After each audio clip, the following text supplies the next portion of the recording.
진화는 왜 멈추었나 16번째 물의 기원.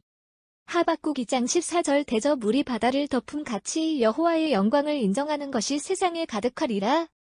물은 생명이 존재하기 위한 가장 필수적인 물질입니다. 지구의 생명체가 셀 수 없이 가득 덮여 있는 이유는 지구의 70%가 물이기 때문입니다. 그래서 과학자들은 우주에서 다른 생명체를 찾아 헤매면서 가장 먼저 찾는 것이 물입니다. 물의 흔적이 얼음으로 존재하든 기체로 존재하든 그 흔적이라도 있으면 생명이 있을 것이라고 열광하게 됩니다. 다윈도 최초의 생명의 기원은 햇빛이 비추는 따뜻한 조그마한 연못이라고 했습니다. 생명에 있어 물의 중요성을 말한 것입니다. 그런데 지구는 이 귀한 물로 뒤덮여 있다고 말해도 과언이 아닙니다.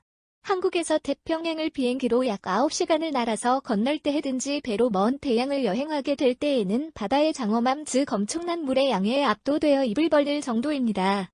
어떻게 지구는 이렇게 많은 물을 품게 되었는지가 진화 과학자들에게도 최대의 미스테리라고 합니다. 왜냐하면 45억 년 전에 지구는 우주에 떠다니던 작은 먼지들과 돌들이 부딪히고 뭉쳐져서 형성이 되었고 그때에는 너무 뜨거워 돌들도 용암의 형태로 있어 물은 하나도 없었다고 보기 때문입니다. 지구가 식어지면서 물이 생겼다고 하는데 그 과정을 과학적으로 설명할 수 없습니다. 최근 연구 결과에 의하면 지구는 처음 생성될 때부터 너무 뜨겁지도 않았고 축축하여 생명체들이 살만했다고 하는 이론들이 나오고 있지만 그 정도의 물로는 지구에 있는 생명체들이 살아갈 수 없습니다. 자연 현상 중에서 제 개인적으로 가장 신비로운 것이 구름이라고 생각합니다. 엄청난 양의 물이 태양 빛을 받아 증발하여 우주로 날아간다면 지구는 금방 물이 없는 곳이 될 것입니다. 그렇지만 물이 한 방울도 우주로 소모되지 않도록 대기권이 막고 있어서 미세한 분자들조차도 소모되지 않고 구름이 됩니다. 수만 톤의 물이 하늘에 구름으로 이동하면서 높은 산에서 넓은 들에 이르기까지 샤워하듯이 부드럽게 내려집니다. 시편 147장 8절.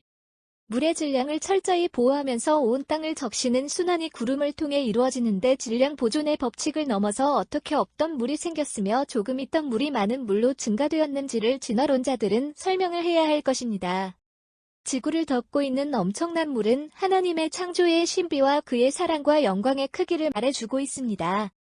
하박국 2장 14절 대저 물이 바다를 덮음 같이 여호와의 영광을 인정하는 것이 세상에 가득하리라.